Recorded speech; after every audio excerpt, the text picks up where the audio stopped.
Would you guys buy this book? I did. I bought it. Let's tell a little story here. Many moons ago, I traveled with my wife to the Oregon coast, and we went down the Oregon coast and we went back up, and it was a lovely place.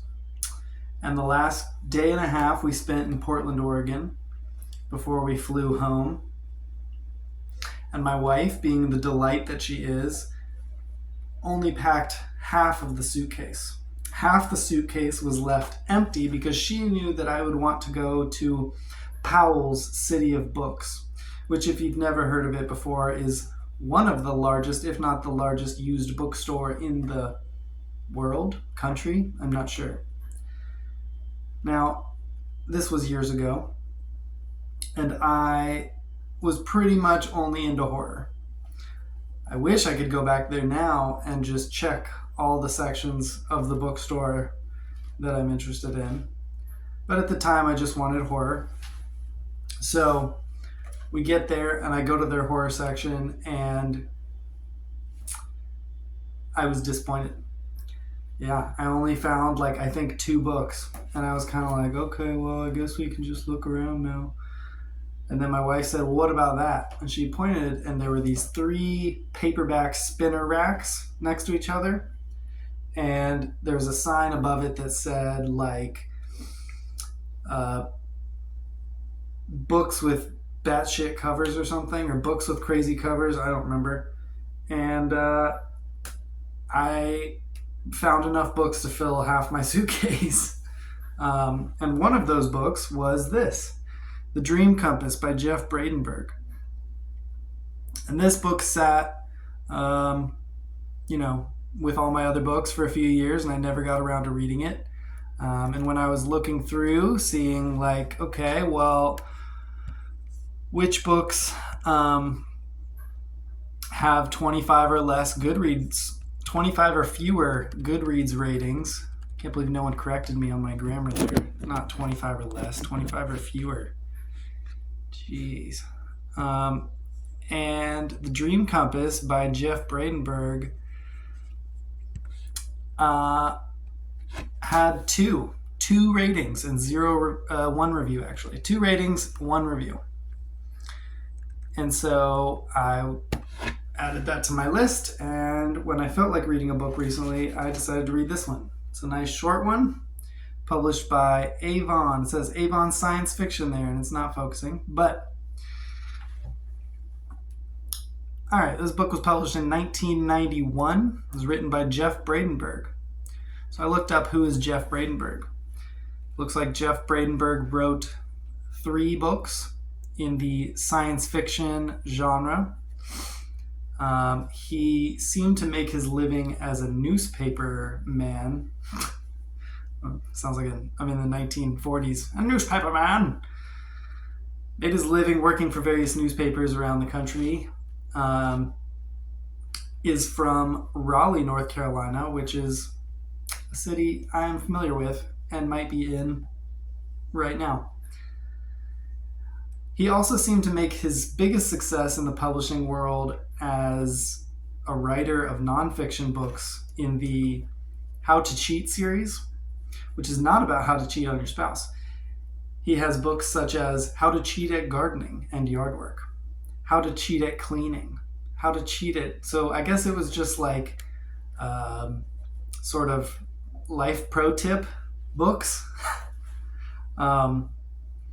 And yeah, I guess he just wrote these 3 novels, just maybe as a passion thing, or maybe he wanted to get into it and it didn't succeed. I don't know.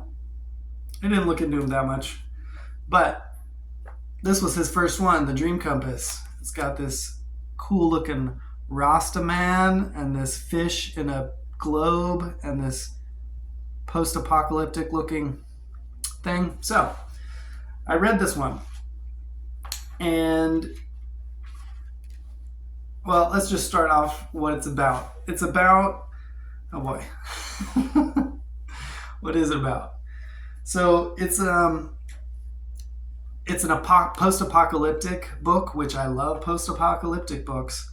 And it takes place so far in the future, though it doesn't specify when, that the people living there refer to humans pre-apocalypse as the ancients.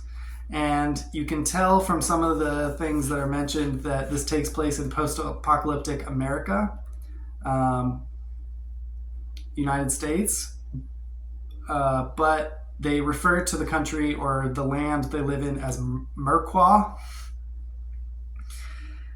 So the book's this is one of my biggest flaws with the book, is that it jumps character perspectives pretty much every chapter. I was going to look up beforehand how many different character jumps there are, because I bet the number is shocking, but I didn't. But like the chapters are so incredibly short. This is a 180 page book and there are 44 chapters, and I swear it, like almost everyone, you're with a new character. I mean, it jumps back to some of the characters occasionally, but it can be so jarring, and the characters are not super well fleshed out. So I found myself occasionally being like, okay, who is this again, and what is their motivation? So that was unfortunate. The writing is okay.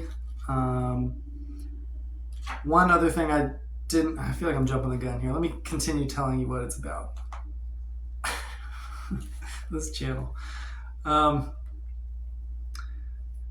So basically, there's this guy who works in a logging camp, and he starts looking for his wife-to-be, who may have murdered someone and like escaped or got kidnapped. And then there's like someone working for the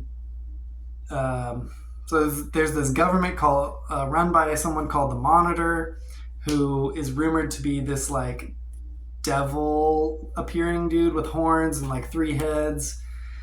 And there's this other character working for the Resistance, and they're all kind of coming together into this like finale sort of thing. But as you can tell from the way I'm struggling to explain this, it's not super tight, and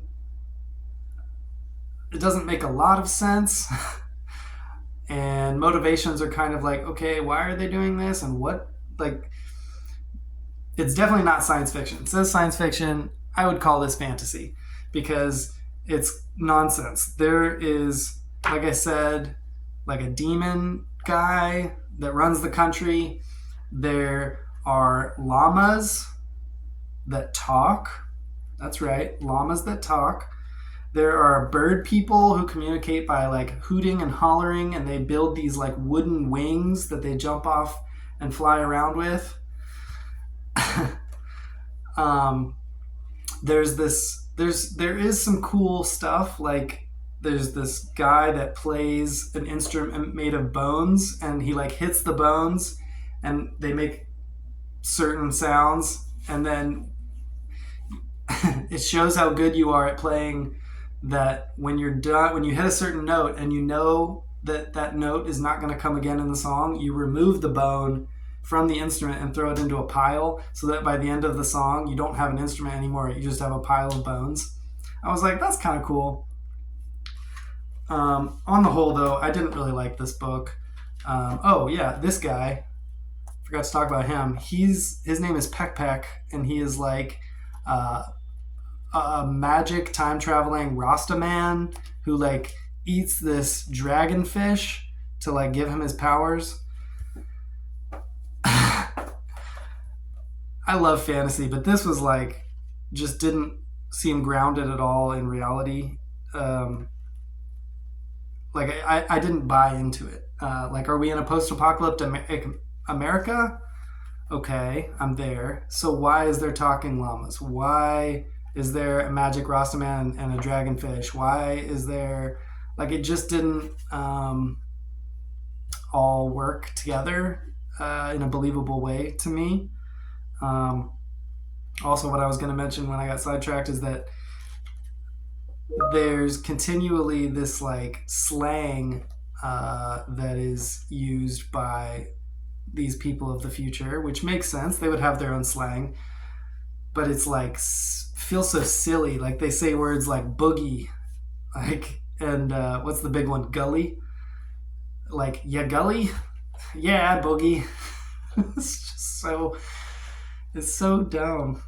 I don't know. But here's the fun part. So I give this 2 out of 5.